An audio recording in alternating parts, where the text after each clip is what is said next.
If Arrow could talk like people, what do you think his voice would sound like? Okay, so this is a topic that Carrie and I talk about frequently. Okay. So I've noticed in my living with animals for the last, 20 or so odd years of my life, that cats can move their lips a lot better than dogs. Yeah. Wait, we're not. Hang on. We not even hot yet. No. There's treasure right here, by the way. Hard. Very fun.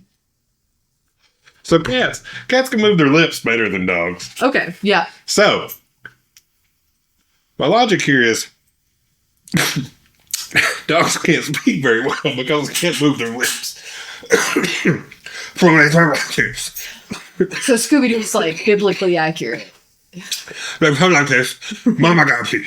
Like, there's not a whole lot of lip action going on, but there's a lot of chest hair moving in and out. I don't remember what the term for that is, but lots of no lip movements, lots of sound dictated by the tongue and how much air you're pushing. Yeah, very floppy sounding. Interesting. And since he has small lips, you got little lips. I think he would be much different than, say, a Saint Bernard or a Great Dane. Yeah. Huh? So I sound like this. We have a regular dog. I work at the Pirate Tavern. Okay. And so with every bar comes regulars, and with every set of regulars, there are some people who love to bring their dogs, and it's a dog-friendly bar so long as your dog's not an asshole. Right. Can't be starting fights with other dogs. It's same as people. Just don't do it. Clean up after yourself. Don't let your dog shit in the floor. Ah, cat. Yep. I like the little star tag. That's a fun shape. It's a good one. I picked out his collar, though. You said it. Sure. Mm-hmm. Sure. But there's a couple that comes in. They don't drink every single day, but every day the man part of the couple walks their greyhound. Massive fucking greyhound. Looks like a dinosaur. And we have a treat jar. So they come in on their walks, and he gets 2 treats in the morning. They come back through in the afternoon, 2 treats in the afternoon. We are a regular event for this dog. That's great. Greyhounds look like they would whisper to you in riddles. Yeah, of course. That's the energy that they give off. You would think and mutter under your breath, what the fuck? Every time. Yeah. No matter what. Yeah, they'd have war secrets or something. They got PTSD and they're just waiting for the right time to tell you about it. It's so cool. He may randomly jump up on the back of that chair at some point, so don't be surprised. Scare the shit out of one of them. Well, it's Carrie's work chair, and he's all up in it all the time. So he'll just jump on it and be in it whenever he pleases. Scared the shit out of one of my buddies last night. It was so funny. He was sitting there doing what you're doing, and he just jumped up. Whoa, what the? It was great. Hey, dude, don't step on any buttons, please.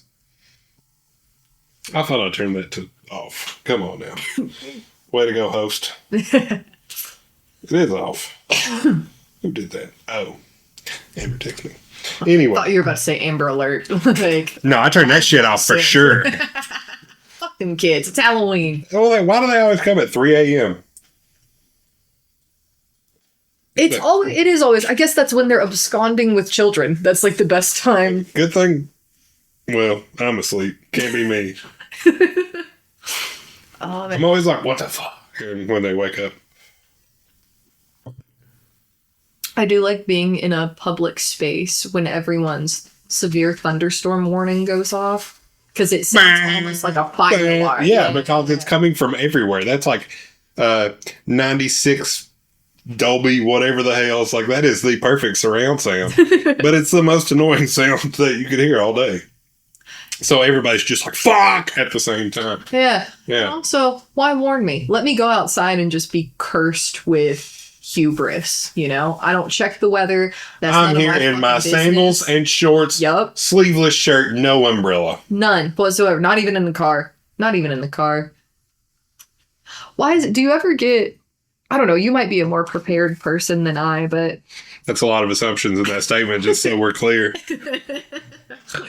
But do you ever you ever with someone and it starts raining and they're like, oh, don't worry, and they pull out an umbrella? Like, that's what I feel like being an adult is. And I'll never be a true adult, because when someone just has just being randomly like prepared for whatever happens. Yeah, I'm like, oh, you get it. You get life. Yes, I agree with this analogy. That's a good one. And I feel like I have 3 out of 7 days like this, and they're continuous. And then it's 4 days of not shit going my way, and me being ill prepared or putting out fires or whatever may be constant curveballs. That's how the universe maintains a balance. I guess so. Because, I mean, if it was 3.5 days and 3.5 days, I wouldn't complain. But 3 of these 4 days I'm at work usually, and I only work 4 days a week. So that 4th day, or one of the days in those 4, is just like, you suck, go die. Okay. Yeah. I feel like I'm only good at this 40% of the time. Let me ask you, it is, and maybe you've heard it, like in any sort of customer service job, whenever people start acting wily, just weird motherfuckers, like popping off left and right, usually someone will be like, oh, go look at the moon. Is it a full moon? Yeah. Not even on some astrology shit, not even on some like tarot cards or whatever. They'll go out and look and be like, ah, yep, full moon. That explains it. Is that, do you kind of on your like, well, I guess because not every week. Yeah. Not every week is it a full moon. So I guess you're not experiencing that in life. But you know what I'm trying to... Yeah. It do be crazier when the moon is bright. Somehow. Do you feel like the moon controls your destiny and your plight? Oh, God. That's a hell of a question to hurl at me. Because there's like... everybody I know would say yes. But I'm over here just like... That's okay. It do be pretty, though. It do be pretty, especially when it's like those big orange, red type of moons. Yeah. I don't know enough science to back it up. I dropped out of community college. I really don't know. But like... Join the party. Hell yeah. Nothing wrong with it.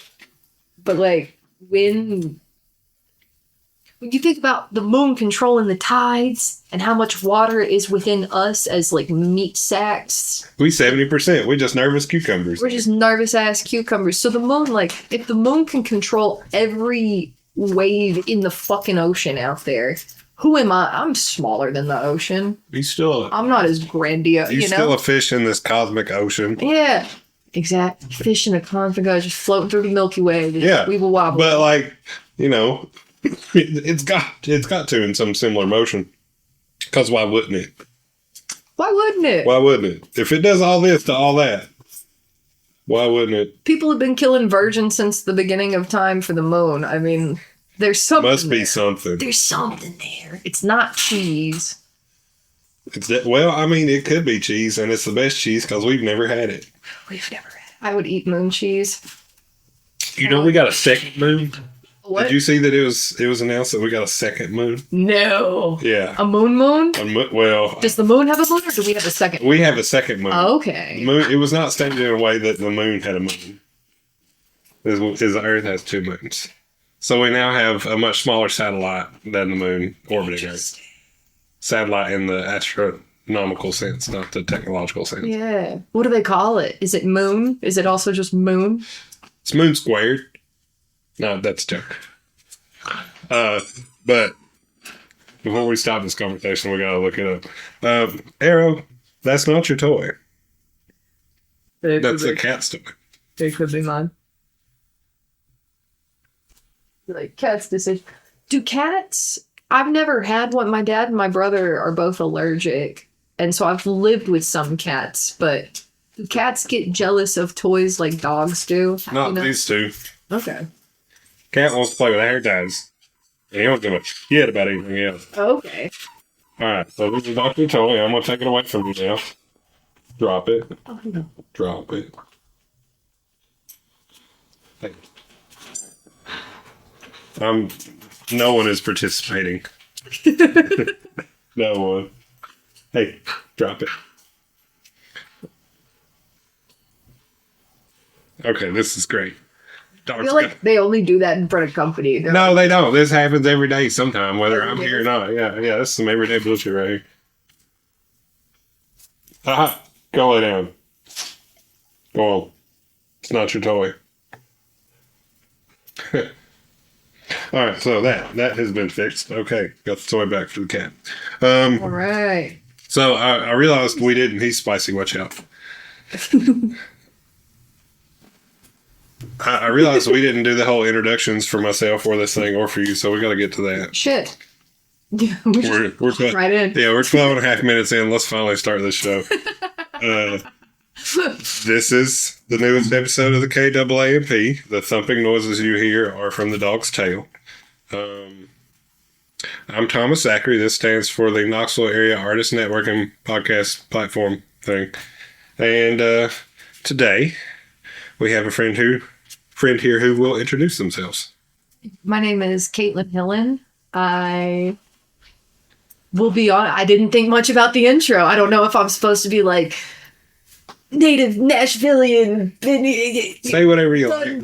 Yeah. Well, maybe not the Nashville part, but say whatever you like. I feel like I've been here for like a decade now, so I feel like it counts. I'm not going to argue. Yeah. No lines drawn here. No lines drawn, no lines in the I've song. lived here for 13, 14 years. Okay, you got me beat. Not by much. But technically, we're still in the same boat as not technically from here. Yeah. I got lost in the sauce of. I was about to start asking you if you thought the moon landing was fake. I didn't even think about an intro. Oh, okay. So, well, I mean, I'm still on moons in my brain. That's fine. We're still on. Well, if the moon landing was fake, we ain't on moons at all.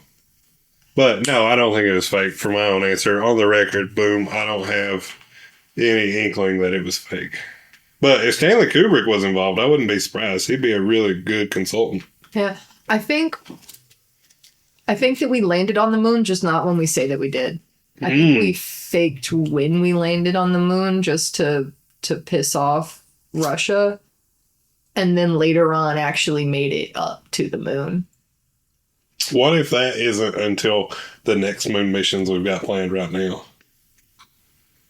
We can chase this down a little more rabbit hole. There's some room here. And because the reason I fell down a rabbit hole, which is why I feel this way. Was this recent? No, this has been a while now. I just still hold the belief in my heart because you just gotta have. I feel like you gotta have one conspiracy theory that you're like, yeah, I'm in. Oh, Bush did 9/11. That's a fact. That's not a conspiracy well, theory. I mean, it still gets mixed reviews anytime we bring it up. So I'm gonna say, yeah, there's something about that. There's some fishy shit going on here. God, America does not negotiate with terrorists. Now watch this drive. Gets me every time. It's I watch that man dodge shoes all day. It's so good. He's so. Why did he look he's so a little athletic. Joyful about it? Because he's always got that smirk on his face. That little. Right. Yeah. Like he seemed excited That's for like, some action. Subtext of his physical being right there. I'm gonna give you the whole shoe. Oh my God, no. But no, if you watch the videos from NASA released off the NASA website, the video of the shuttle on the moon ascending into space, it just looks so incredibly bad movie studio. Like, I'm not even kidding. And it begs the question, who filmed it, right? Like, because it's from the moon, watching the shuttle go up into the sky to go back to Earth, right? And so who's filming from the moon? How did they get the video from the moon? I don't think they had the technology to just like send video from a camera on the moon, okay? And then the shuttle itself, when you look at the amount of ass it took to get the spaceship into the sky to get to space, and then you look at the like chicken leg shuttle that they blast off in to get back to Earth, it's like 1/16 the firepower. I'm spitballing here. I'm pulling that right out my ass. Space. But like, so it don't weigh much. Right? It's just there's no gravity. It looks like the mug you'd get a fucking Moscow Mule in. It looks like a copper mug with pipe cleaner legs. It's just, if you saw, I'll show you. I'll show you the video. We'll fall back down the rabbit hole. Extraordinary together. claims require extraordinary proof. This is all I have said. I accept that the burden of proof is on me. But I also know that I'm not the only person that feels this way. You absolutely are not the only person that feels this way. 100% you're not. Someone's got a whiteboard with red thread all over it. For this moment exactly. Somewhere. And it's probably like 3 walls in some dude's unfinished basement. Yeah. Yeah. I could buy that. I mean, it could be anybody with a finished basement.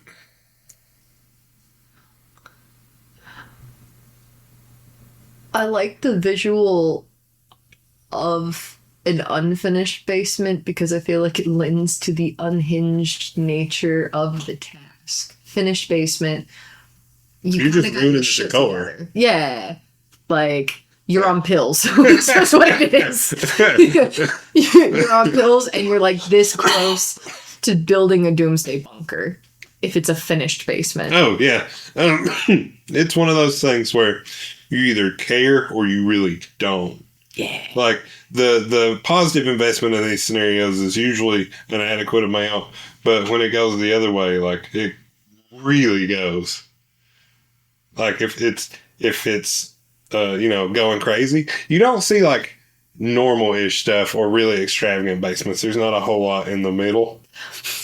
But if it's bad, it is the far end of the scale. Extravagant basement are 2 words that aren't meant to go together. Well, I mean, some people have their like man caves and shit down there, Yeah. that kind of thing. So some of them are pretty decked out, but there's also very few of them. It reminds me, have you ever seen those like the flip the house show type of deal, and people go in and then they end up fucking hating what they've done to their space. That's like watching Disney adults be upset with the food at Disneyland. No, it's like crack. I love it. It's so good. I do enjoy it. It's a weird guilty pleasure. I don't know, just adults having childish opinions and then like blasting them out into the face of the internet with all the confidence. All the confidence in the world. It is a level of cringe. Like there's something disgustingly delicious about other people's cringe. And I don't know if it's schadenfreude, but it's when you feel shame for someone else while also laughing. It's a weird blend of emotions. Well, it's a happy it's not me is the best way to describe it. Yeah. Thank God I'm not that. Yeah. Whoops. I'm not doing as bad as I thought. I mean, I'll be scrolling through the old interwebs and see some shit. Like, I've discovered a pretty gnarly subreddit recently that made me really happy that I'm still in one piece. It's called Hold My Feeding Tube. So it's, just a bunch of gnarly accident videos and shit, people getting hurt. So it's just like, scroll. Not me. So happy right now. That kind of shit makes my butthole pucker. Oh, I mean, yeah. It's shock entertainment. It's real. That might be the worst part. God. Real. Let's talk about the fucking laundromat. Yes, please. Let's talk about the fucking laundromat. So I need you to know, before you get into the story, I took a screenshot of that message and I sent it to my girlfriend. I was like, look at this shit. And she's like, so y'all definitely have to talk about that. I said, yeah.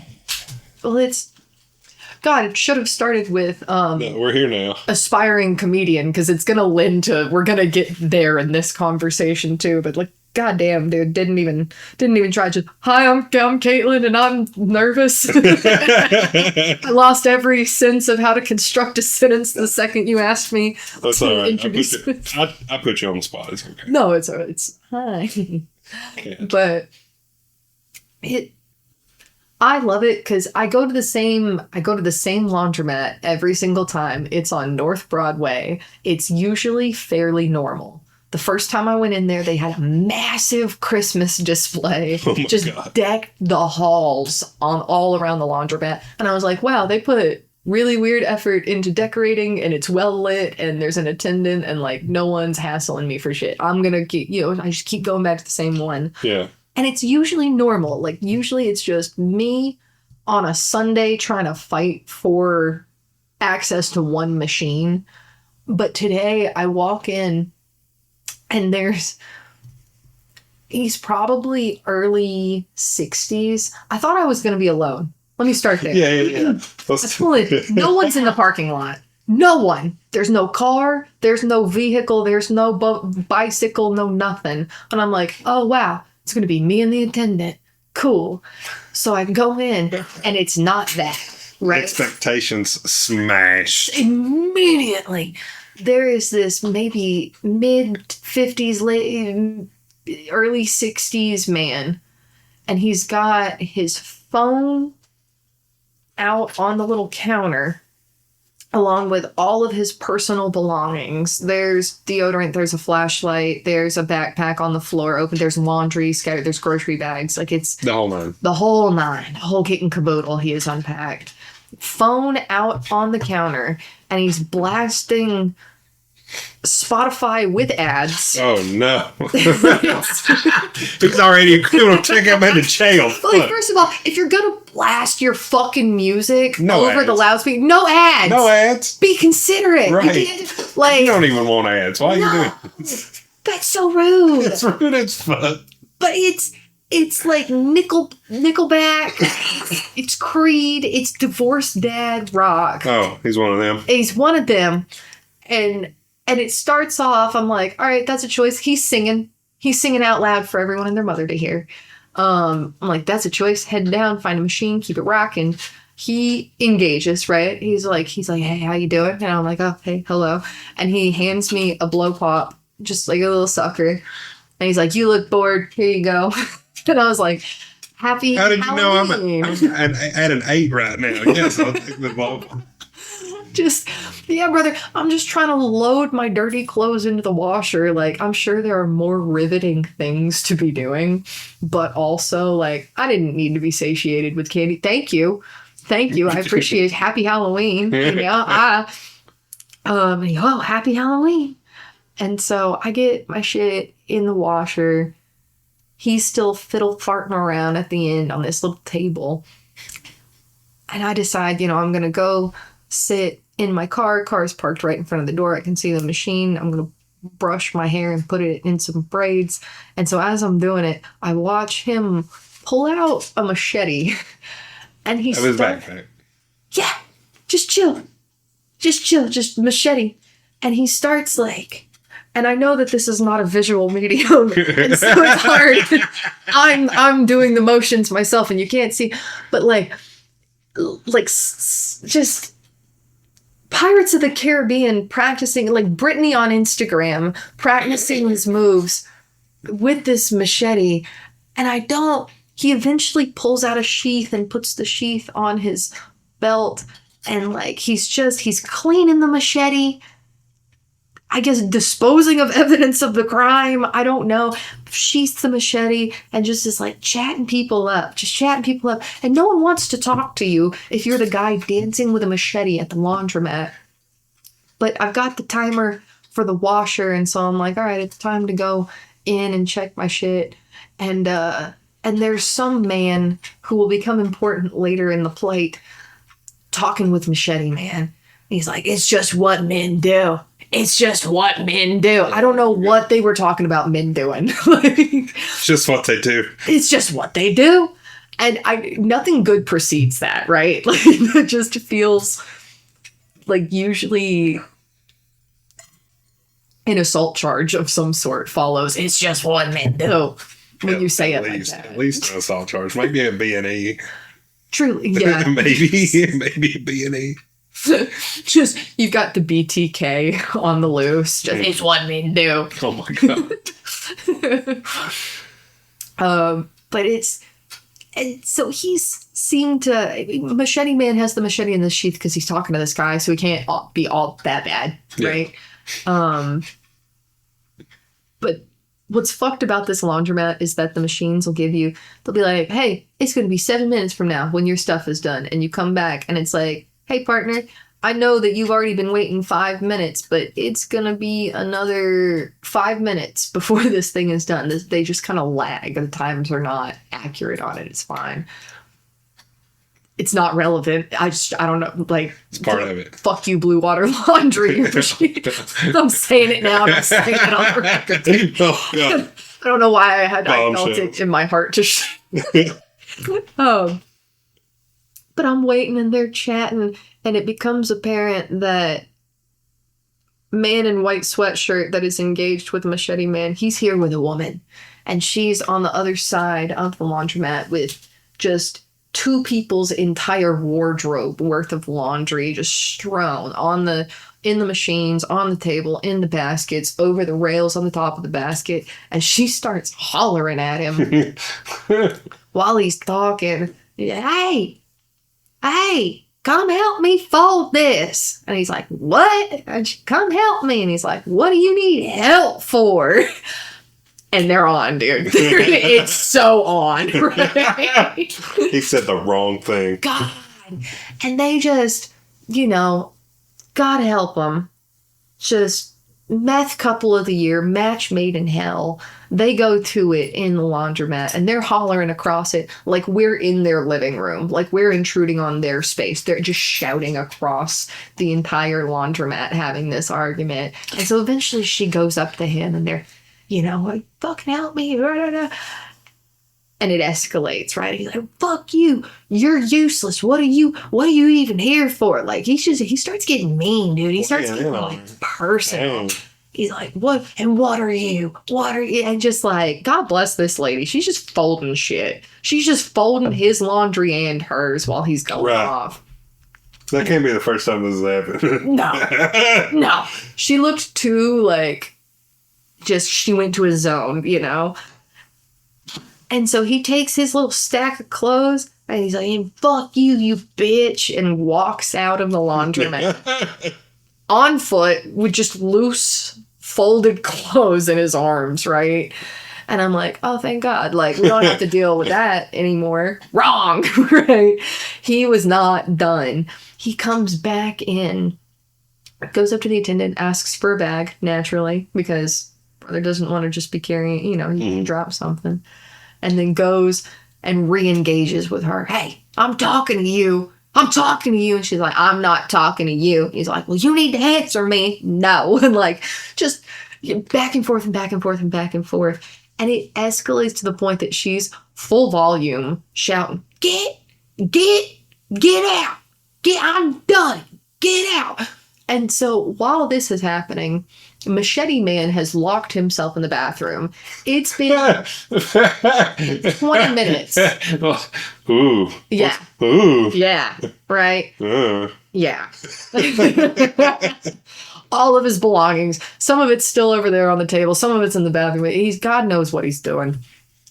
And so the attendant finally she's had enough, right? Because there are people in there now. Like, some families have showed up. We got little kids walking around and they're, you bitch and fuck you and get. They're acting a fool. A fool. The attendant, the hero, this story is like, hey, you need to cut that out. I don't tolerate that here. You take it outside. You're going to be doing all that. I want you popping off and hitting each other in here. And like, she just hit him with the I don't care. And so they simmer down. He walks out again. She, still folding all of their laundry, starts talking to two other folks that are in there. Just, oh my God, are you okay? Did you say he took your shoes? She's got shoes on her feet. I don't know what, like, they could have, but they start wondering who's in the bathroom, because someone's been in the bathroom way too long and her husband needs to get in that bathroom, like, because it's been 20 minutes now. And so they go and they're beating on the door. Hey, they just start beating on. They go from one problem to the next. Hey, beating on the fucking door. Machete Man walks out, new clothes on, We've swapped for a white t-shirt with the sleeves ripped off, some cargo shorts, no shoes, no socks, barefooting it. Hell yeah. Barefooting it in the public bathroom in the laundromat. And it's not a dirty laundromat. It's just, I think that's a bold choice always. Barefoot in the public bathroom is yeah, absolutely disgusting. So he pops out, and he's been out for maybe 2 minutes when his husband goes in the bathroom, and now he's coming up to me, hey, have you seen my phone? Can you call my phone?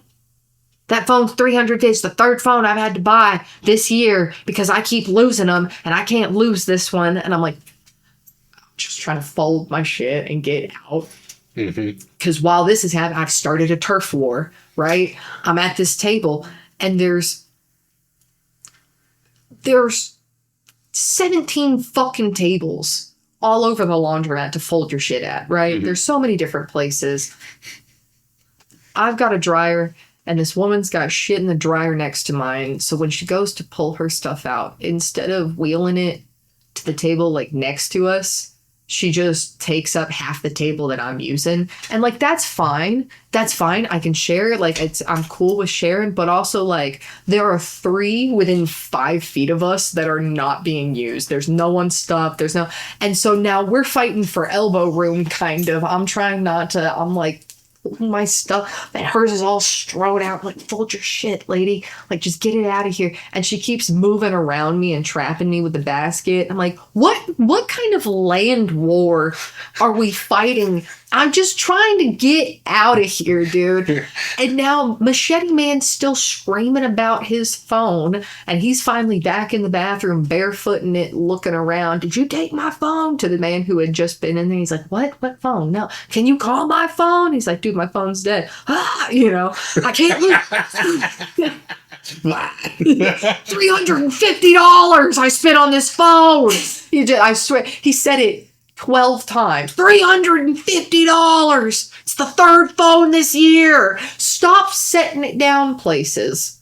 Put it on a lanyard. You keep losing them. Where are your shoes? Like, let's... And as he's like having a meltdown, he's like, oh, I plugged it in at the desk. Oh, I'm sorry. I just melt down when I don't have my phone. And like, because at that point in my brain, I'm like, my clothes could just be wrinkled. I don't need to fold them fresh out of the dryer and experience what all of the rejects from God's junk drawer have to offer me at the laundromat.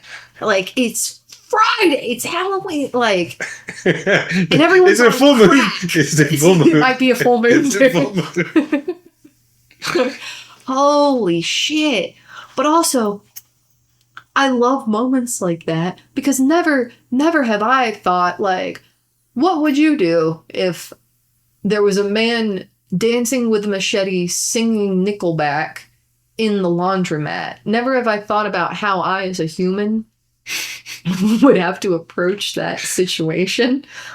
And mean it. And navigate, yeah, and like not get hacked. Right? Literally. Not say the wrong thing. Because I didn't want to call his phone. He asked me if I would call his phone. I don't want this man having my phone number. Absolutely I don't not. want him having access to my shit. No. I don't want him taking my phone and putting his phone. I don't want him near me. He don't need to touch none of my stuff. Right.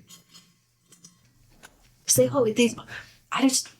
and so I was like, but as I'm trying to find an eloquent way to be like, no, I'm thinking about how there's a machete hanging off of his hip and he was just dancing with it. Like, and it's Halloween. Yeah. That feels like the perfect setup. That feels like escaped local man from psych ward. Be on the lookout. And like, he's just getting situated before he goes on another spree. I mean, that would be the best setup. That would be the best setup. It would be the best setup. Because, like, it's fucked up, but it's like, that would be a great thing to talk about on stage. Like, that's a great... Who else has that happened to? Like, just what a weird little capsule of a moment to, Like, the message was a roller coaster. and I love when a statement starts and you have no idea where it's going to end. We're on the ride. Yeah. Like, I was on the hook for every word of that statement. I really was. I was like, damn, okay, we're in it now. Today is something. Yeah. And that's what's... Shit happened today. And you look at it and you're like, that's not real. I never once didn't believe you. Let me tell you right now. I appreciate you for that. I never once did not believe you. That's... Because I love that. Because that's... How do you come up with that? How do you, like, no, it's just, hey, dancing machete man, meth couple divorcing in the middle of the laundromat. I'll be there a few minutes late. I got to see this through. I got to know. See, I feel like laundromats are, in a weird way, a lot like a Waffle House, and in the manner that you never know what the mood in the room is going to be when you walk in. Like, obviously, if you walk in, you're the only one in there, great. But, like, if there's one other person... like anything beyond one other person, the chemistry in the room is up for debate. Yeah. And then, do you know when you walk into, because, all right, Waffle Houses, laundromats, huddle houses. Sure, yeah. Those, I think, don't actually exist within this dimension, right? You walk into that, and that's a time out of time. That's a space that's not real. It's just they are constants. They will always be there. They will always be the same. They will always have an all-star special, and there will always be something strange afoot, right? Like, it's just, and I think that's what the universe has made for us, is like Waffle House is a weird place to be. You just feel, but you know when you walk in one, and there's that energy of like something happened before I walked in. Yeah, there. like 20 minutes ago. The room is just tight. It's tense in here. The room is tight. The chef is eating a cigarette. You walk by him on the way through the first door and he's just... Do you ever feel guilty? Sometimes, yeah. You go into the Waffle House and no one else is in there, and so the people that you just saw they're all just the ones you saw smoking, and the rest of the crew are just like on the bar like this, you know. Yeah, they all put them out when they see your headlights hit the wall. It looks like a police lineup. Yeah. Like they all just stop what they're doing, you see, put like, the cigarette down. Then you walk in, they're like, "Hey, welcome," and they're like, and you know, behind that is fuck you. Like, fuck you for being here. Why are you here at 2:30 in the morning? It's my God-given right as an American. But just that, I tell them on my way in now, if I see that I'm the only one, I'm like, finish your cig. Like, yeah. I mean this with my whole heart. You're gonna make my waffle with so much more love if you finish that cig before you come in here, dog. I'm not pressed. Like, right. No, you finish that. I ain't trying to interrupt anybody's break. no. Hell no. Mm-mm. It's a beautiful thing. A 230 cigarette. I don't smoke cigarettes I don't either anymore, but like just the like the cold fall air, the warm cup of coffee, and like a cigarette outside. Fuck off. Like it's I don't know delicious. Oh, it's delicious. No, that slice of life is unbeknownst to me. Good. But I am with you that these are places outside of time.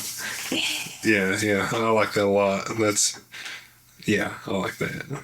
Yeah, because it's strange things are always, the amount of times it would be more rare for something strange to not happen during a Waffle House visit. Like, someone bought us a round of bacon one time, like our first time in a Waffle House. He's like, I'm a bartender. I bought a lot of rounds, never a round of bacon. Like, eat up, you know, type of shit, which is baller moves, 100%. When was this? Because bacon was cheaper then. Yeah. No, I was in middle school, and my dad was reminiscing about Waffle House. He's like, man, I can't believe it's like 30 minutes to the nearest Waffle House. Oh my God. And we were like, what's Waffle House like? And I was like, you guys have never been to Waffle House? He was shocked, like aghast. And we were like, hey, we're 12 and we can't drive and we don't have if you've not taken me there. Yeah, You've not taken me there. And watching him have the moment of like, oh shit, I've never done that. He was like, get in the car. We're going right now, actually. And so we were the only ones in there. for a second, you know? And I didn't know at that age that we were hated at that moment. Yeah, we were the only ones. And my brother is talking about how he wished he had gotten more bacon. He's like, oh man, he's like, just, I wish I had ordered an extra side. And as he's saying that, a fellow's walking in and he sits at the bar top counter. And maybe 5 minutes later, our server drops off a plate, like, the man down the bar, and he cheers his coffee to us and tells us, you know, I'm a bartender and I've never bought around a bacon before. And so I thought that'd be a fun thing to do. And we were just eating that shit up, dude. We were so like, this is the coolest place that ever was. Extra free bacon. Right? Like, what a life. What a world. Yeah. What a beautiful place. How did we get so lucky? Oh, man. That was when they still had actual jukeboxes, not just the touch tunes. Touch tunes bullshit. Like, I do love the full, you know, scope of what you can find on a touch tunes, but there's something about like it's not the same. It's not the same. It's not. It makes the noise and you can flip the pages. Like you have to remember to punch in. When's the last time you saw a real jukebox? Damn. That's a really good question. It might have been at that Waffle House. Oh, I'm sorry about that. God damn, you got me. So where is the last place I saw a real jukebox? God, I wouldn't even see. This is it. I wouldn't even know what to tell you.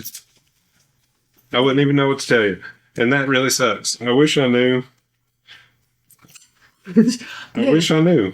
Hitting you like you forgot 9/11. Yeah, I know. Damn. Oh no. Because like that, I don't know. I guess that's just an Americana thing that is really nostalgia heavy. So I'm just like, oh yeah, man, somewhere surely, and then it's just like, no, sure haven't. What was crazy was there was like a Waffle House choir type of track that they had on the jukebox. And they're not the only ones. It's not the only corporation to have like a company singing group. Like I used to work at a Goodwill, which also a lot of weird misadventures in the Goodwill. I did community service at a Goodwill once. You know, that begs the question, why the community service? Cannabis possession. Ah, you dirty dog. Yeah, I know, right? Don't drive around with one headlight on and dirty, kids. Oh, no. Yeah, don't do that. Damn, they got you. Yeah, I got pulled over by a canine unit and everything. Damn. Yeah, I knew I was fucked from the get-go. And I was on a date. And you were on a date. How much did you have? An eighth. Yeah. Yeah, they weren't happy about that. No, they weren't. Was it in Tennessee? Yeah. It was in a few counties over to the north. Did you get, because there's like hey, if this is your first criminal offense. Yeah, like, I need it's what is it? Anyways, yes, that. Oh, man, so you worked at a Goodwill as your community service? Yeah, I had to do like 120 hours of community service. What the fuck? Did they pick that for you, or like, so were you just unpaid labor? Were you slave labor for Goodwill? Yeah, essentially. Yo! You know what I did? What? The bare minimum. Yeah, of course. But it was a lot of floor sweeping and organizing coat hangers and stuff on racks. Damn! Yeah, that's what it was. Interesting. I didn't know they had that kind of setup. Oh, yeah. That power. The probation officer gave me a piece of paper and he was like, yeah, take this to blah, blah, blah. And they'll sign it up for you. Bring it back to me so we can record it. Interesting. Yeah, so I had to get X person, whoever it was at Goodwill, to sign off on my hours. And then I would show that piece of paper to the probation officer. So did you break that up? Like, what kind of shifts? 120 hours? Was there a time period you had to do that with it? The 11:59. Like, you know, 1 day short of a year, I had to do whatever that was. Yeah, so I had to go do like 4 hours once or twice a week. Okay. For however long that took. I don't even remember, but I did it a lot of just walking around with a broom. Pushing the dust mop. Yeah. It was shit though. Like, I won't say any names because whatever, but the guy that was also doing community service there was, in way more trouble than I was. Interesting. And he had exponentially more hours of community service. Do you remember? He had probably like 1,000 hours. God, of shit. damn. Like just some ridiculous amount of shit. Yeah, some crazy shit. Because I remember we were standing there sweeping next to each other. We were walking around the store, getting the White House with 2 big brooms. So, we were walking the yard. Yeah, pretty much. Pretty much. And he was telling me about what it all was, and I was just like, no shit. That's pretty wild. He's like, yep. And then this and this and this is my punishment, This is what I got to do. And I just had to sweep up my own jaw because it just fell off of my face. It was ridiculous. Can you Easy. divulge what he did? Is that he got caught with intentions to grow a lot of cannabis like 15 years ago. So it was treated a little different, I suppose. okay? Hey, I'm done with that. I don't want it. I really don't want it. Go play with your cat. He's like, no, based on how much I love the toy, you should love the toy just as much, right? Dog logic. Dog logic. Huh. But yeah, and he had like a hydro set up in his basement or some shit like that. So, he was... Damn, how'd they catch him? But he got screwed. Yeah. Real bad. But still, 1,000 hours of community service he didn't with serve no any jail time. He just time. had to do a shit ton of everything else. Right. Would you rather do 30 days in or 1,000 hours of community service? Probably the 30 days. Yeah. Probably. Get that over and done with. I only got to do this once. This will be the shittiest vacation I've ever had. Right. Like, I ain't even got to cook, though. ain't even got to cook, though. Put everything on auto pay for 1 month. 3 hots and a cot. No, I don't want it. No. Get really into license plate art. Don't play. Do not play. I'll figure out how to stamp them bitches so fast. I have this album on my phone. I love when people personalize their license plates when they say things. Yeah. And so I've just been collecting pictures of people's strange. It started, I saw one that said hard to kill, HRD2KIL. Fucking immaculate. That's, how do you come up with that? Why is that your license plate? So I've like snapped that and I was like, I bet it's weird how when you start trying to look for something, how often you actually find it. But like, from every state, there's just... I saw one that said raccoon. Was it on a wildlife tag? No, it was just like the flat blue with the TriStar in the middle. Oh, yeah. Yeah. I saw one that said Baptist. Yeah. Just put it out there, brother. Like, it's fascinating to me. Cove Girl. I saw Cove Girl the other day. I saw a Chrysler 300C recently that had poop. No shit. Yes. That's good. P00P. Interesting. Saw it going across the Henley Street Bridge. Fuck yeah. Yeah. I want to know why. Like, I want to ask these people why. I never talk to them because I'll either see them in parking garages and I'll like snap a quick picture like a freak, or I'll see them like, I'll be in the passenger seat. I'll be like, hey, speed up real quick. Yeah. Hey, you got to tail that one right there. Yeah. But I saw it was Dadam, DADAM, like Dad Adam Dadam, and I had taken the picture God knows how long ago, and I'm leaving work one night, and there it is in the parking lot, and getting out of the car, who is it but Dadam? Of course. And it's dark. It's a parking lot. Like, I look like a psycho. I 100%. You know way too much about this scenario right now. Yeah. I look like a fucking freak, but I do it anyways. I go up, I'm like, I'm so sorry to bother you. Please tell me to fuck off. But like,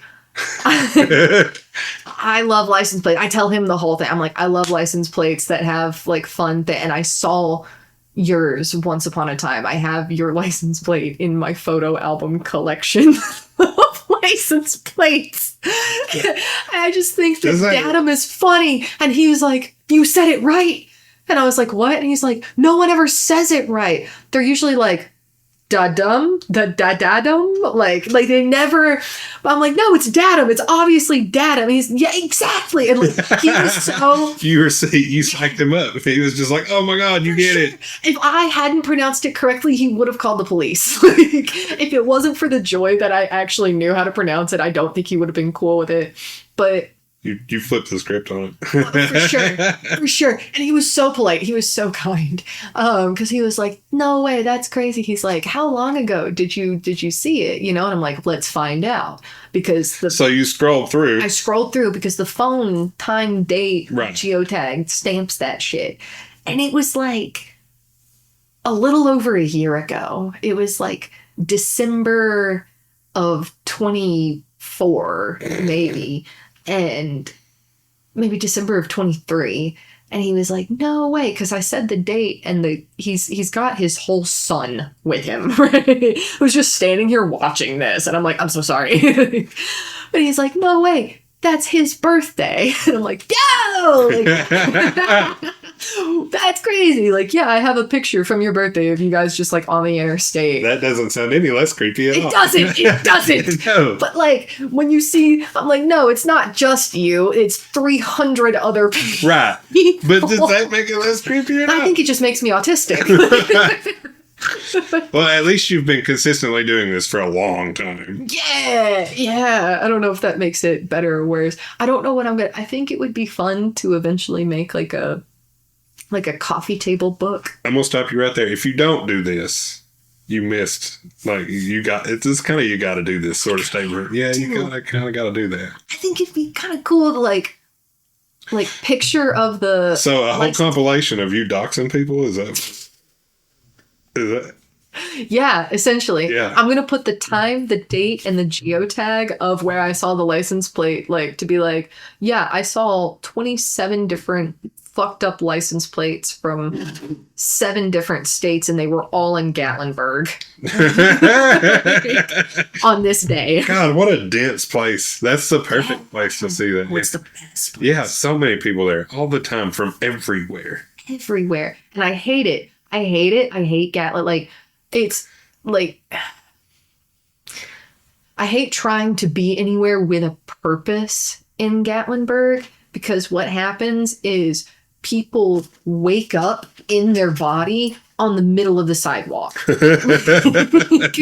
They have this fucked up, just like, you'll watch them like they were comatose and just on autopilot, and all of a sudden they're back to life, back to reality in front of a fucking Jimmy John's.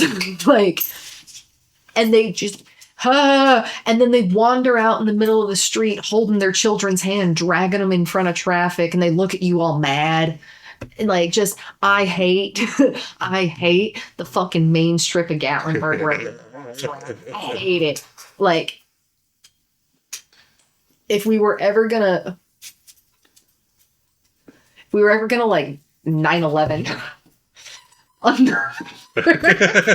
think it would be good for us as a country. So wait, what are we doing on Christmas? It's got to be on Christmas.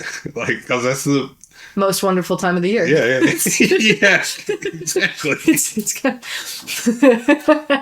like, I either think it either needs to happen Christmas in Gatlinburg on Christmas, or needs to happen on 9/10 in New York again.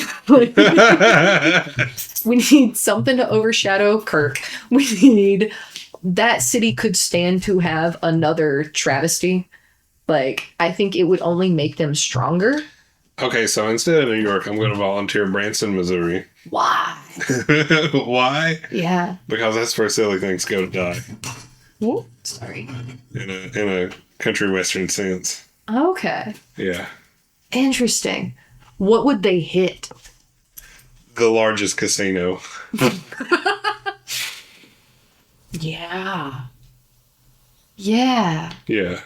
I could see that. That would be a travesty. People would mourn that. Yeah, because it's also a huge tourist destination, so like lots of people would be connected to it in some way, shape, or form. Yeah, and they'd like be making Facebook posts like, "Oh my God, we were here just a year and a half ago, and we were barely missed by this devastating moment." Pray for Branson. Pray for Branson. Thoughts and prayers. Branson strong. And also for my family. Branson strong. Hashtag Branson strong. Yeah. That's it. Yeah. That's because we should get a vote because we know that the government's going to do it to us. Like, it's not going to be anybody else. It's going to be Donald Trump in the White House getting mad because someone made fun of him on Twitter or X or whatever the fuck it's called now. All pee-pee jokes. They're dangerous these days. They absolutely are. And he's going to pull out the fucking football and bomb a city in America just to like make an example of it. We should get to vote like American Idol. Which city? What city that is. Ooh. Like a Hunger Games type of, to keep the peace. If we could all agree on that's that. Very democratic, let's be honest. Let's be honest. Very democratic. Yeah.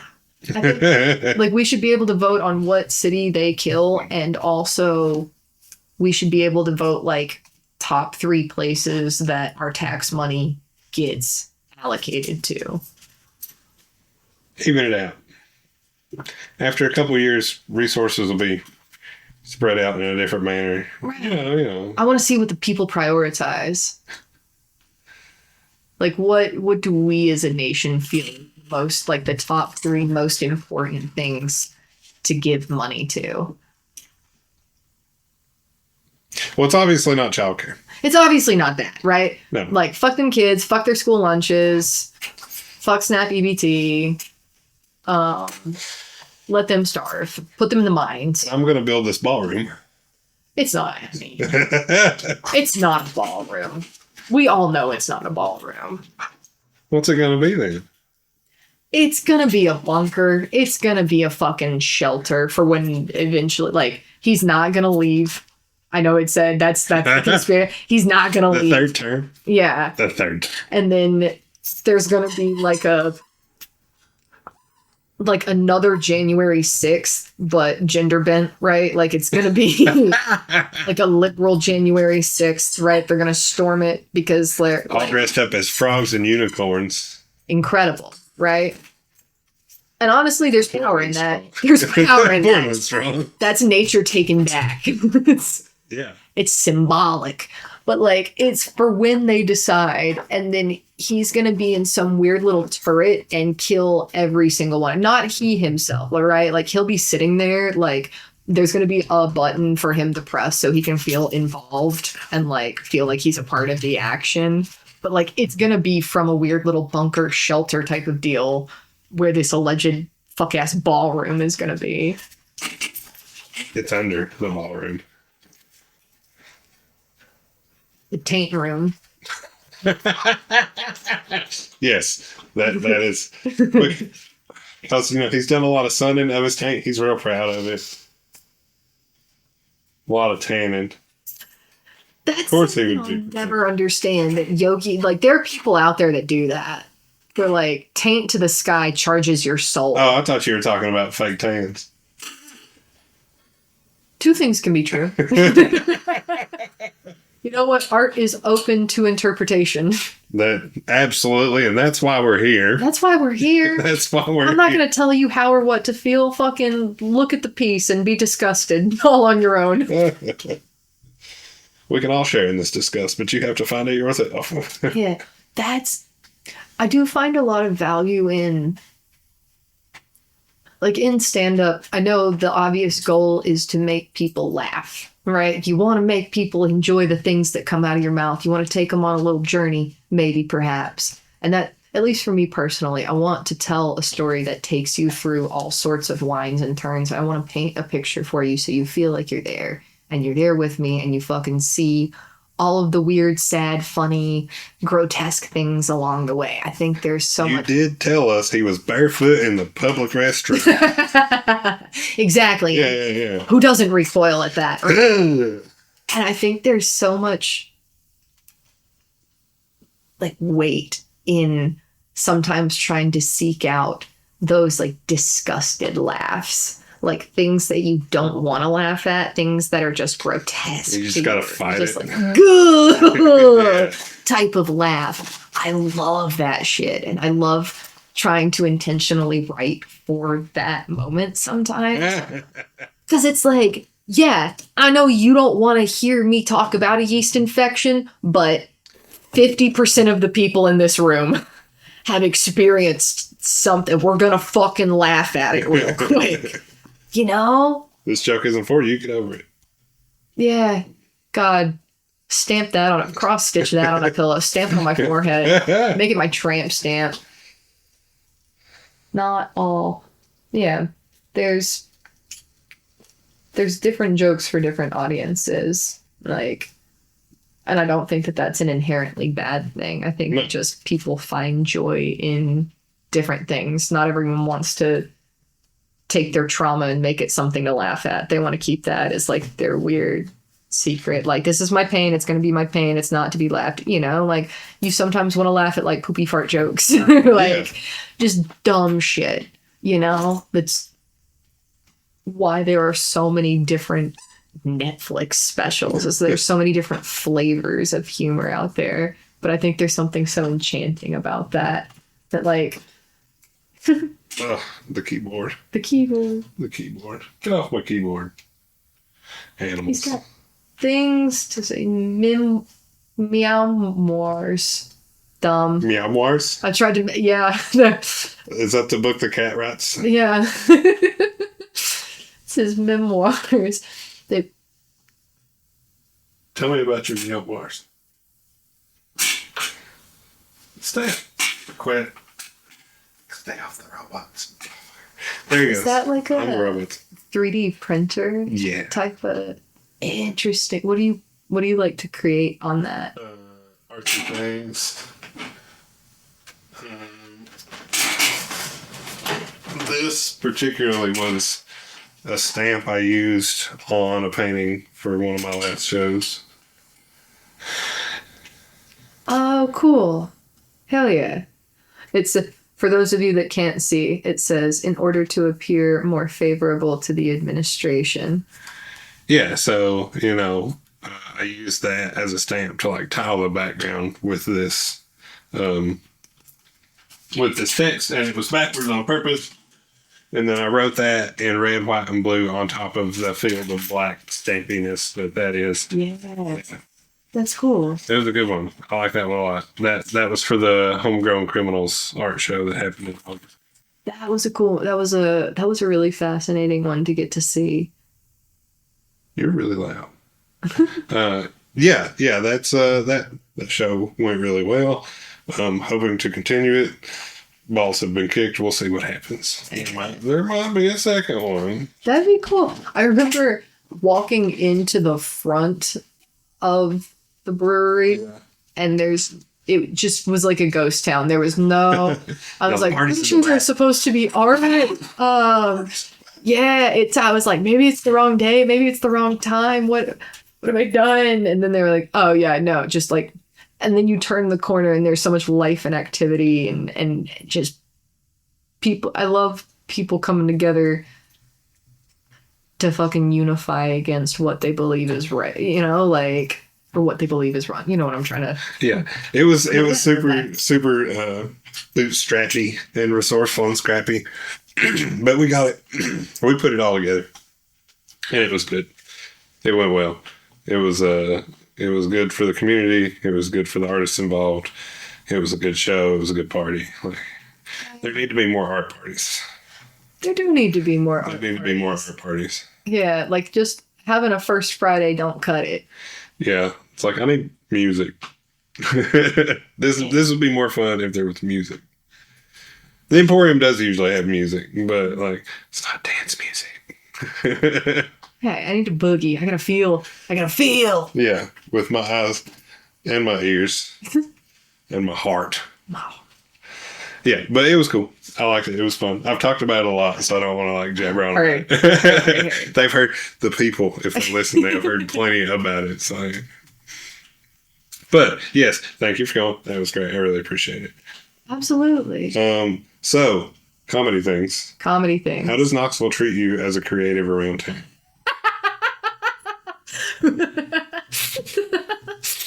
That's funny. No, I don't mean that to be like in a sarcastic way. Just that's an excellent question. Because there aren't that many women in the comedy scene, or, you know, there are a lot in the art scene, right? Because, you know, I do taxidermy as well. And so it kind of, yeah, I know we've gotten this far into it. Okay. And I All right. Okay. Short form version, I dropped out of community college. I was doing American Sign Language interpreting and linguistics, and then decided I wanted to do taxidermy. Went up to New York, apprenticed with a woman there, learned how to taxidermy, came back here, started doing that. And then comedy, November 5th will be my 1-year anniversary of my first open mic. And so taxidermy has kind of taken a little bit of a backseat to the pursuit of comedy, because I only have brain power for one of those for one thing at a time. Yeah. But, you know, on the taxidermy side of things, and just, I don't mean to be like, as a woman, but like, you know, it's the perspective that I have as a woman. You get so used to, like, I went up to New York because all the taxidermists around here that I hit up were like, you're not my son, you're not my grandson, you're not in our family, I won't be teaching that to you. You can't, no. Oh, that's terrible. I mean, and it is what it is. And so I went and found a woman to learn from, and I would set up these markets and be selling things that I made, that I skinned, that I put love into creating, right? And inevitably, every time I was out there, someone would be like, so who did this? Like, who do you sell this for? You know, my dad and my brother came to help me set up one time and hang out. And they immediately, like, people would walk past me. I'm standing at the table. And they'd walk past me to look at my dad, who's, like, eating pizza, sitting in a chair with my brother, like, in the back. And they'd be like, so how long have you guys been doing this? Like, which one of these is yours? And they'd be like, it's the one standing, waiting to talk to you. She's the one that does this, right? But, like, people are like, but it's icky. You can't be the one that does that. And so you get used to having those types of interactions, right? And then you get into comedy, and it was, I don't know, because the women who do comedy in Knoxville are fucking powerhouses, right? Brandy Augustus, Rowan, Amanda Cruel, like, they're fucking incredible, and they're witty. They're so witty. And so you don't see them all at once, right? Like you spot a woman here, you spot a woman there, you learn more about what happens in the scene. You know, you find out that Tiny Stage exists. You go see Tiny Stage. You're like, oh my God, we're here. You know, there are women out there. Fuck, you know. But you hit an open mic or two, and it's mostly dudes. It's almost 100% dudes, and it's a weird blend, right? Because I don't want to sound arrogant in saying this, but it just is what it is. Like, half of them are trying to hit on you so they can fuck you. And then the other half of them are like, everyone be cool so we don't scare this woman away. Like, it was a weird mix, you know? And it was funny getting to see the different ways that each individual would, like, kind of approach hitting on me. But in that vein, like, I will say I think I was accepted a little bit more warmly and a little bit quicker than just like a random dude showing up and doing it. They were like, oh shit, we don't have a lot of women, and like, you know, we'd like to keep them around when they do show up, so we're gonna be nice. we're gonna keep our noses clean. And so, like, for the most part, they're pretty considerate, and they've gotten to the point now where they treat me like one of the dudes, which sometimes you're like, hey, maybe you actually treat me a little bit more like a girl. This feels a little bit too mean. But well, you can tell them to dial it back. Yeah, I mean, you can't. No, you can't. You can't do that because, like, softer. Right, when they smell weakness, they're like, blood in the water. Yeah. But no, it's cool. It's been a cool journey. For the most part, everyone's been really warm and inviting, and we carpool, and people tell you about shit that they hear about that's happening the second that they know that there's a new open mic. Like, they're like, oh, we all gotta fucking go and support and make sure it stays alive because there's only 3 that happen, you know. But it's, I don't know, in comedy you're always gonna find ego, and no one is innocent of that. Everyone has to work in some form or fashion, or, you know, some people choose not to, but, like, you know, there is a bit of ego there, and you have to kind of have a little bit of one to want to get up in front of rooms full of people and think that what you have to say is so important that they all need to stop and listen, right? Like, and pay for it. Yeah. And be glad that they did. Yeah. Right? Yeah. There's you the know? kicker. And so and what's crazy is usually, like, that ego works in tandem with this, like, self-hatred, right? Yes. Like, this cruel, just bleeding open wound of self-hatred that's just like, this is it, you know? Because a lot of people in comedy believe that, like, you have to have some sort of tragic pain to be able to be funny. And it does kind of make you funnier, right? Like, it lets you laugh at shit that you might not really laugh at. Oh, yeah, absolutely. You know, it helps you get a little bit more free with the creativity. Like, I listened to a podcast on Aaron Hernandez the other day, 20 years too late. And I was doing jokes the next week at the open mic about, I'm like, I know, but fuck it. We're talking about here. Aaron Hernandez. We're here now. We're here. I'm educated now. We're making the jokes. I have joined the chat. Yeah. I'm in.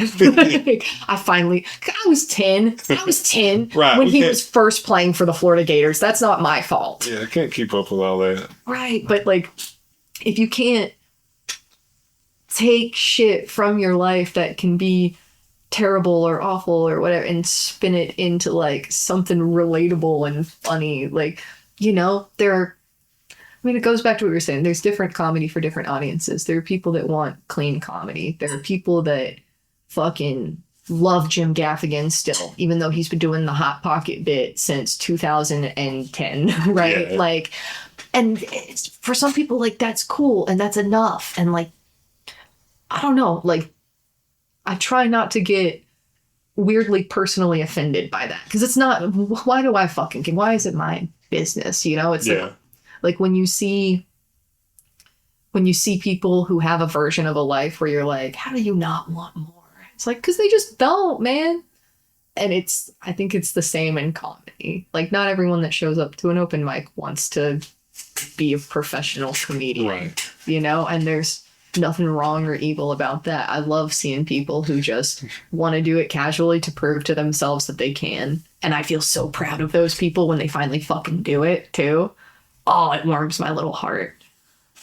Oh, big heavy sigh. I know that was cheesy. Well, were you one of those people, or did you have some other? Did you push yourself, or were you pushed?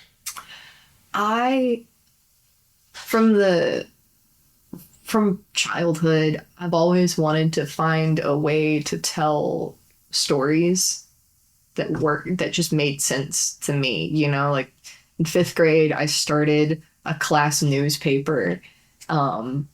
Just dumb shit like that. You know, I was in theater.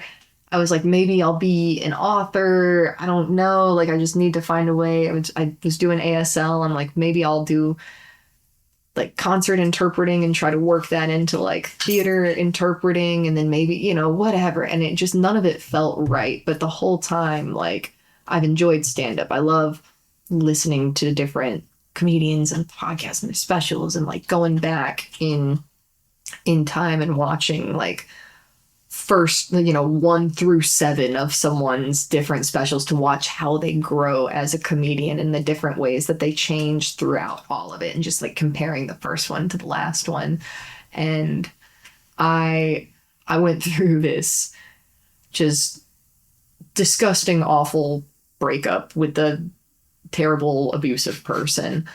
And I kind of had this moment of like, when was the last time you tried something new? When was the last time you tried something that excited you? When was the last time that you created? And what's something that you haven't done because you've been too afraid or too self-conscious? Like when you finally have that moment of like, I gotta challenge myself to do something. I need to feel alive again. So you did this to yourself. I did it to myself. Right? Yes. And so I went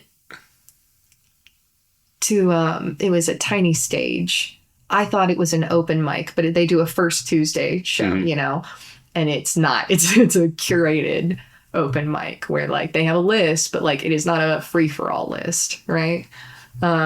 So I show up and I ask the guy at the snack counter, shout out to Central Cinema, they're fucking incredible. I ask him like, is there a list to sign up? And he's like, oh, no, this isn't that. And he explains to me, and I was like, oh, and he's like, you wanted to sign up? And I was like, yeah.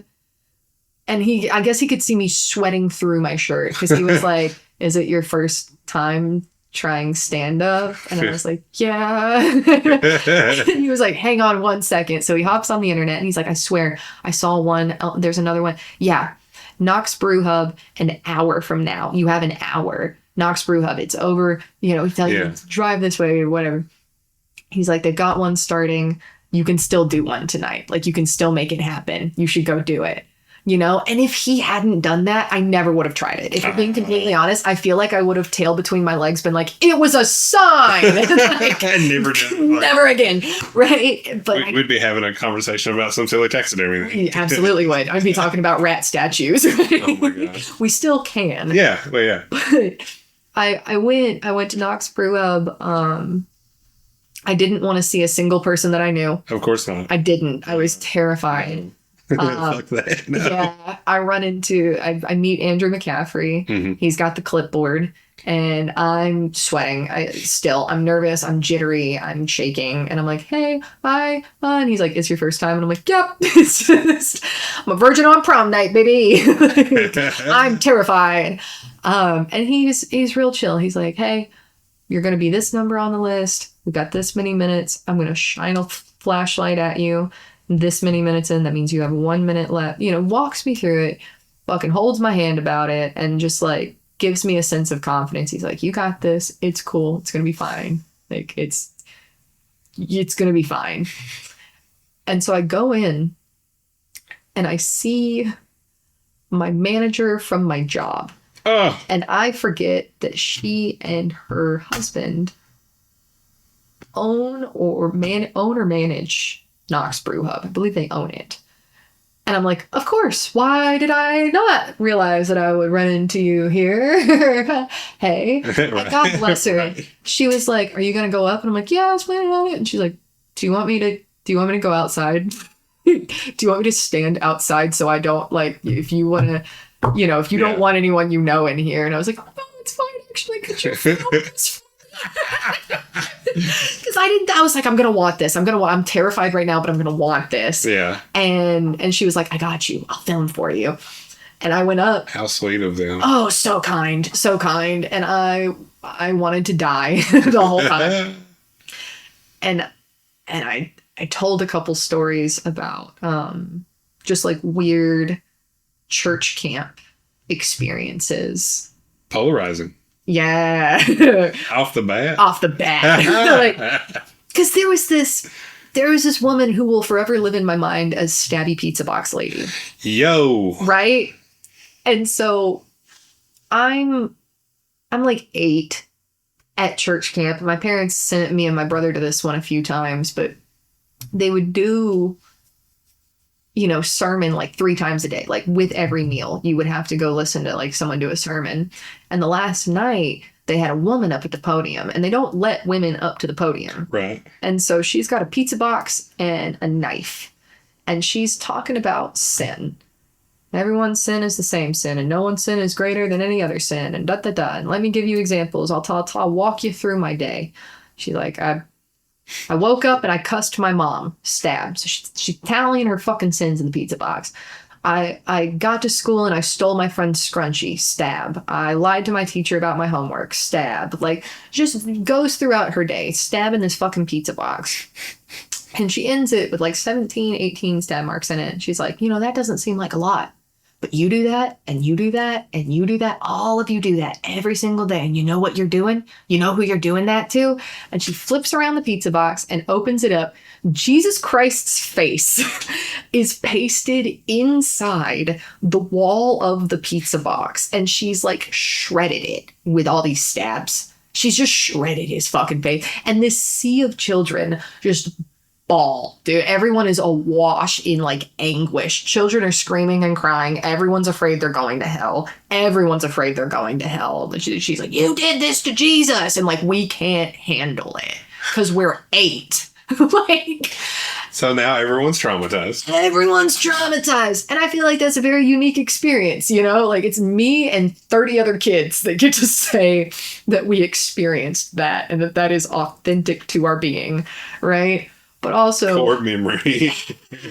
When you grow up in the South, something like that's gonna happen to you. Getting spit on in the front row at a tent revival. Yup. Hold the snake, baby. It's God. Did you get spit on at the front of the tent revival? People will be preaching so enthusiastically, Yup. Yeah. Oh, I would watch his brother Jimmy at my mama's church, and the spit would fly. They were one of those no instrument churches, but we never did a tent revival. Did you have the people that would like fall out and they get covered with sheets? No, it wasn't. There was no people fainted, but it was never any like crazy healer stuff. It was like heat stroke. Yeah. Yeah. It always they locked their knees too long, is what it was. I've done that. Yeah, so I've done that. I did it in a wedding. Go.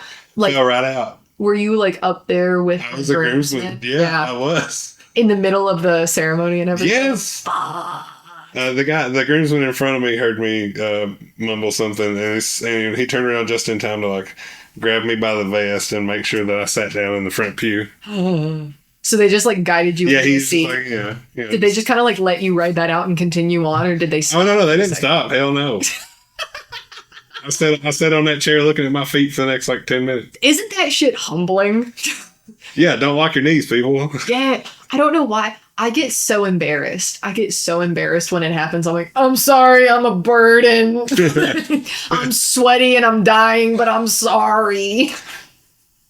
Yeah, it's not. I hate it too because you know it's coming, but by the time you know it's coming, you can't stop it. You can't. There's no fighting it. No. It's just like only way is like I gotta sit down and have water in my hand right now. You feel your blood pressure drop, the color drains out of your vision, you start to tunnel vision, and all of a sudden you're on the floor and people are screaming at you from up there, and it's just like, what the fuck is going on here? Yeah, that's exactly. Can't lock your knees. That's the message of today's episode. Can't lock your knees. Don't lock your knees. Wear shoes in public bathrooms. Yes. If we've learned anything today. Maybe don't dance with a machete if you need to ask people random things. Don't dance with a machete in public places. Keep that in the living room. Put it on your Instagram live. Hell, I don't care, but like... The laundromat's not the place. The laundromat's not the place. Hell, Britney Spears could have been doing it herself and people would have been like, hey, maybe you don't do that. We've all seen this before. We're worried. We're worried and we care. Let's just sheep them, girl. That's a home activity. These are inside toys. Those are inside toys. God. Do you remember Nanny 911? No.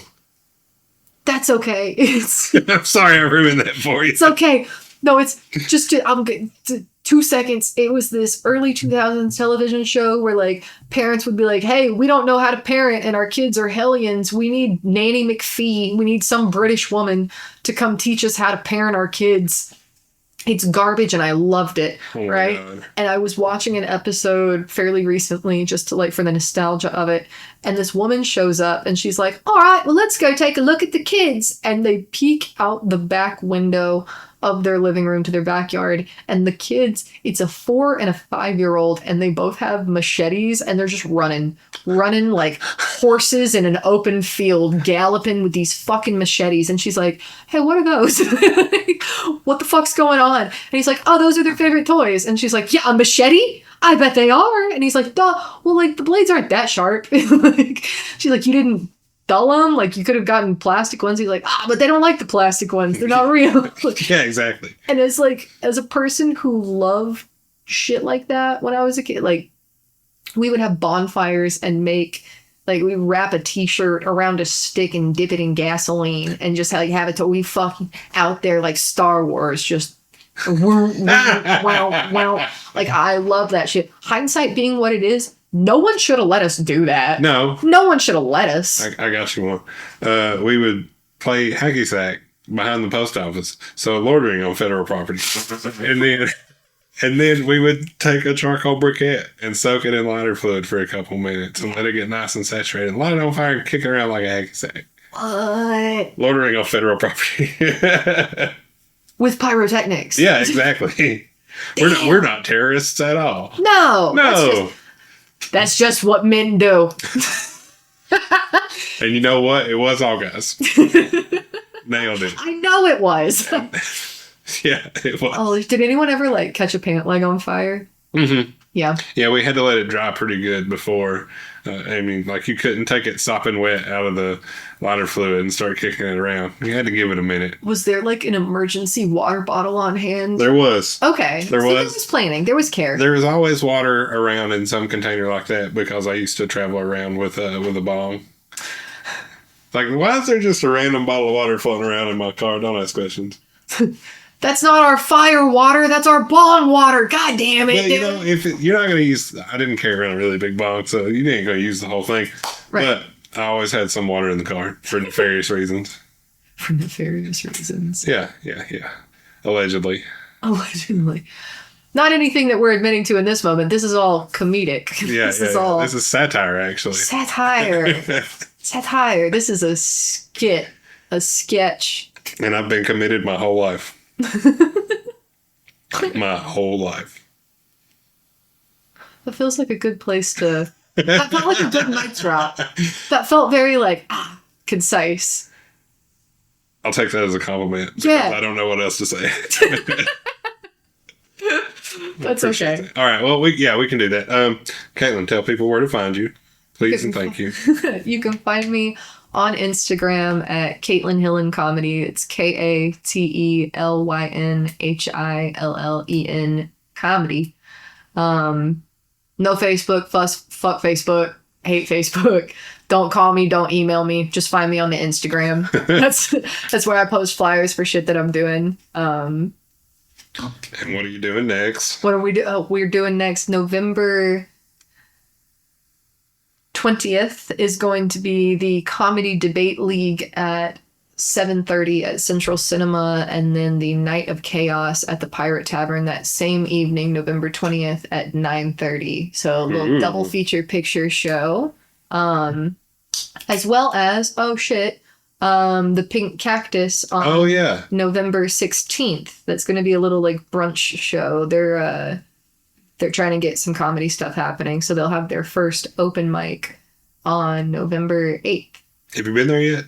No, I actually plan on going this evening. Okay. I think they're going to have some Halloween festivities, and so I'm going to go check it out because I haven't been since it was Landing House. Rest in peace.